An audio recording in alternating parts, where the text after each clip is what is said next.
ended, her mother would have cried that she was losing her baby, and her father would have scowled and written off her decision as college rebellion.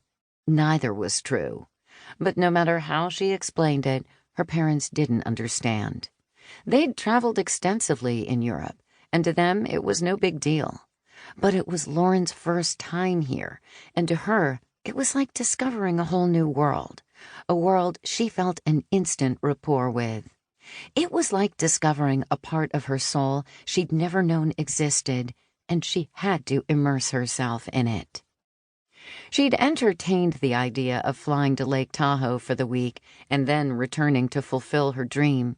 Her parents would definitely pay for that. But given the long international travel, the flight changes, the time differences, and the jet lag, Tahoe would put too much of a crimp in the many plans she had for her break between semesters.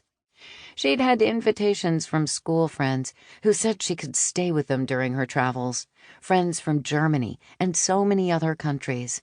The world was at her feet. No, despite how much she loved her family, she had to do things her way this time. There'd be other Februaries, other trips to Tahoe, but this was a once-in-a-lifetime opportunity. She was still drinking her beer and lamenting her situation when a masculine voice from behind her said, "Hallo, darf ich dich begleiten?" Turning, Lauren saw a handsome, rugged-featured guy gazing at her with raised brows. He was asking if he could join her. "Bist du allein?" he asked, glancing to her right and to her left. "Yes, I'm alone," she answered in German, and "Yes, please join me." The man came around and slid onto the bench seat. He propped his elbow on the table, signaling to the waitress that he'd have the same as the lady. The waitress nodded, hurrying off to get his refreshment. He turned his gaze back to Lauren. "You're American," he noted, speaking English that was heavily accented. "Guilty as charged," she responded in English. "Is it that obvious?" She gave him a rueful look. He smiled, idly playing with the gold chain around his neck. "Your German is quite good, but I picked up the American, what's the word you use, twang?" Lauren had to laugh. "It's my turn to take a stab at it then. You're French? Slavic? A combination of both?" "The last." His smile widened. "You have a good ear as well." "Your German and your English are excellent. I guess I just got lucky." "Speaking of getting lucky, what's your name?" he asked. His boldness took her aback, but she answered anyway. "Lauren, what's yours?" "Marco." He held out his hand, which Lauren shook. "I'm in Munich on business. And you?" "I'm an exchange student. I'm on break, and I'm looking forward to enjoying some time exploring Europe." Marco looked intrigued. "I can give you a few tips." A mischievous glint lit his eyes. "Or I could travel with you for a few days and give you the best taste of Munich you'll ever have."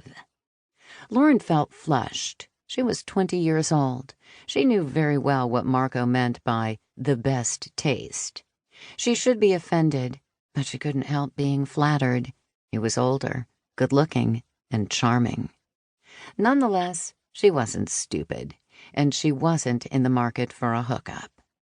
"Thanks, but I'm tackling this trip on my own," she replied. "I'm meeting up with friends later, but I'm good as planned." "Pity."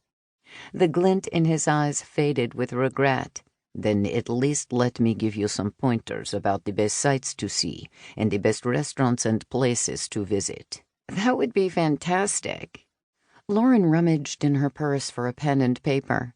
Having found them, she set her bag on the floor between them. She spent the next 20 mesmerizing minutes listening to Marco detail the highlights of Munich and other parts of Bavaria, as she simultaneously scribbled down what he was saying. "Thank you so much," she said when he was finished. "This is like a guided tour." "Once again, I could do it in person." "And once again, I'm flattered, but no thank you." Lauren signaled for her check, reaching into her bag and retrieving a 20-euro bill when the waitress approached the table. "The rest is for you," she told her. "I'll take care of that." Marco